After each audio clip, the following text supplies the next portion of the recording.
Romo, mohon pencerahannya Romo ya. Kemarin atau beberapa hari yang lewat saya berdiskusi dengan Ortodoks. Kebetulan temanya itu mengenai penyatuan gereja timur dan gereja barat.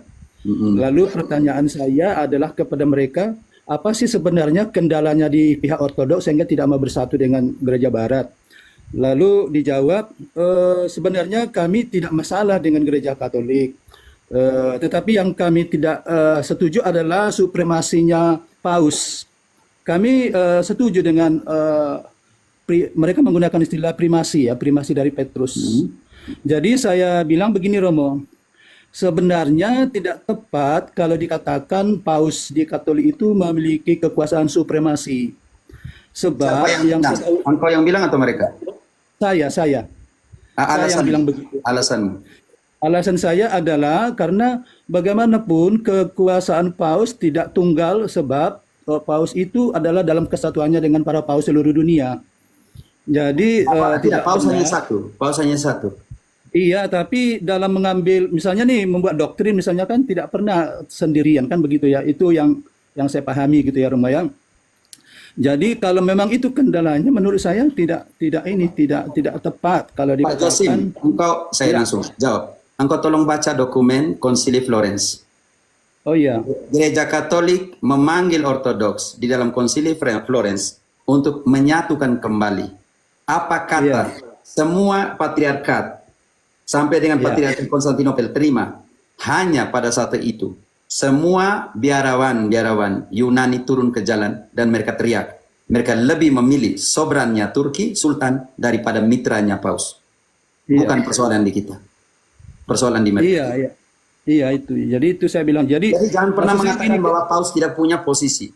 Paus punya posisi sebagai primus inter pares karena Yesus sendiri berdoa kepada dia sebagai yang harus mengkonfirmasi iman saudara-saudaranya. Lukas 22 ayat 31-32. Saya mengerti maksudmu. Kita langsung bagaimana posisi Petrus. Lukas 22 ayat 31 sampai 32. Simon, Simon, lihat, iblis telah menuntut untuk menampi kamu seperti gandum.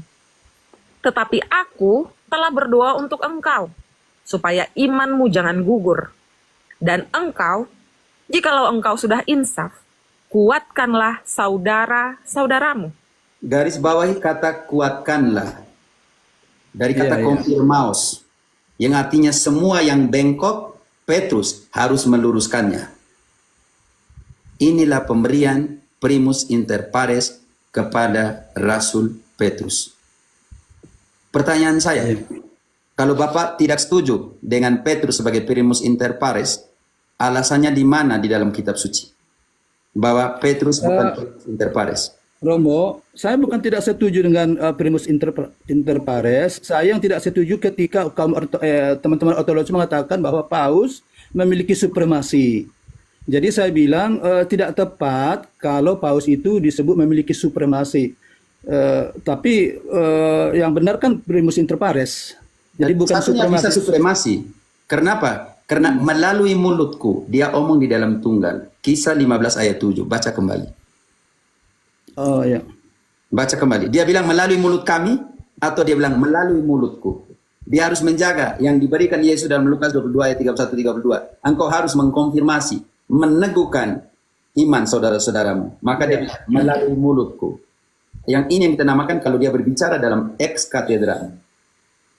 Memang ada sebentar, kita analisa di ayat 28. Di dalam keputusan sebuah konsili, ada yang kita namakan Collegium Apostolic atau Collegium Cardinales. Tapi ketika dia mengatakan dari ex katedra, dia berdiri dari kursinya Petrus, dia mengatakan seperti yang dikatakan Petrus dalam Kisah 15 ayat 7. Sesudah berdebat beberapa waktu lamanya, berdirilah Petrus dan berkata kepada mereka, "Saudara-saudara, kamu tahu bahwa sejak semula Allah memilih aku dari antara kamu, supaya dengan perantaraanku bangsa-bangsa lain mendengar berita Injil dan menjadi percaya." Melalui mulutnya siapa, Josim? Iya, melalui mulutnya Petrus.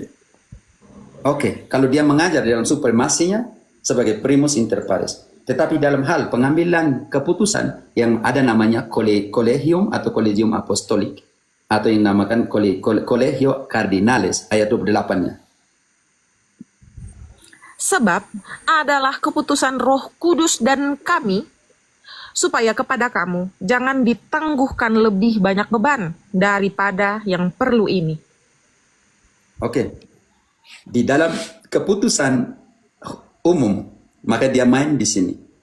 Ini adalah keputusan Roh Kudus dan keputusan kami. Kami ini siapa, Pak Josim? Para rasul ya. Ya, Colegium Cardinales yang sekarang dalam sistem kepemerintahan. Karena itu pertanyaan saya, semua kita sampai di Konsili Florence, kita undang mereka, semua patriarkat sudah setuju, tetapi protes. Kami lebih memilih sobrannya Sultan daripada mitranya Paus. Bukan kita tidak mau, mereka semua sudah setuju hanya karena kelompok ini. Dan Tiara Paus, di Ottoman, Turki jatuh ke Ottoman dan selesai dan sudah proses untuk kembali menyatukan. Jadi Pak Josim, jangan pernah bilang bahwa Paus tidak punya supremasi, tidak punya hak namanya ex katedranya Santo Petrus. Dia punya. Oh ya, mungkin Romo, mohon maaf, mungkin saya salah paham dengan konsep mereka tentang supremasi, karena dari pembicaraan mereka yang saya pahami supremasi itu artinya adalah bahwa Paus dalam hal ini otoriter menjadi satu-satunya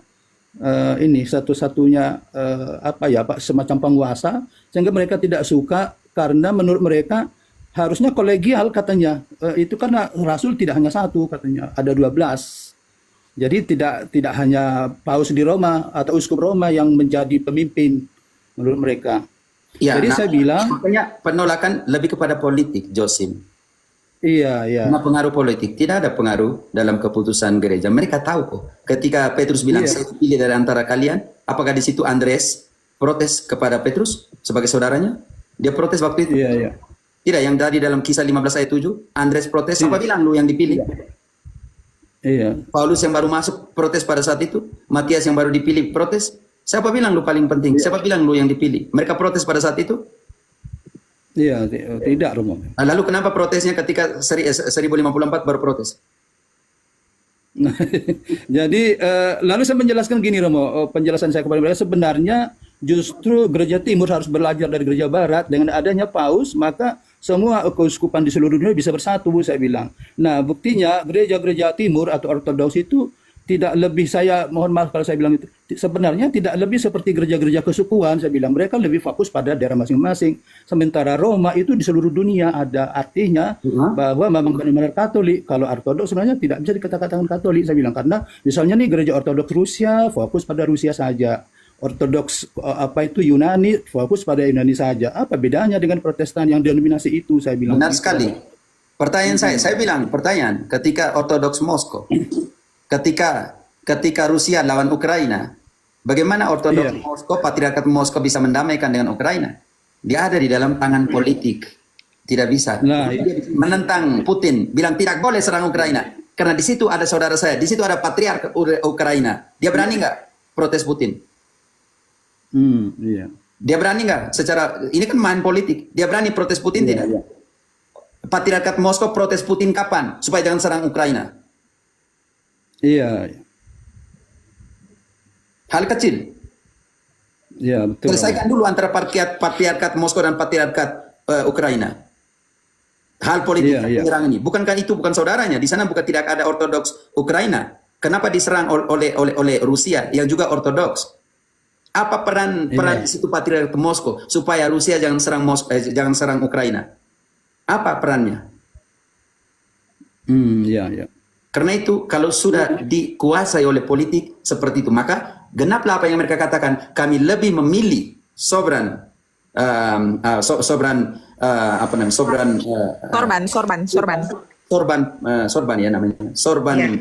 Sultan daripada tiaranya Paus.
Tiara itu semacam mahkota kerajaan yang dipakai oleh Paus.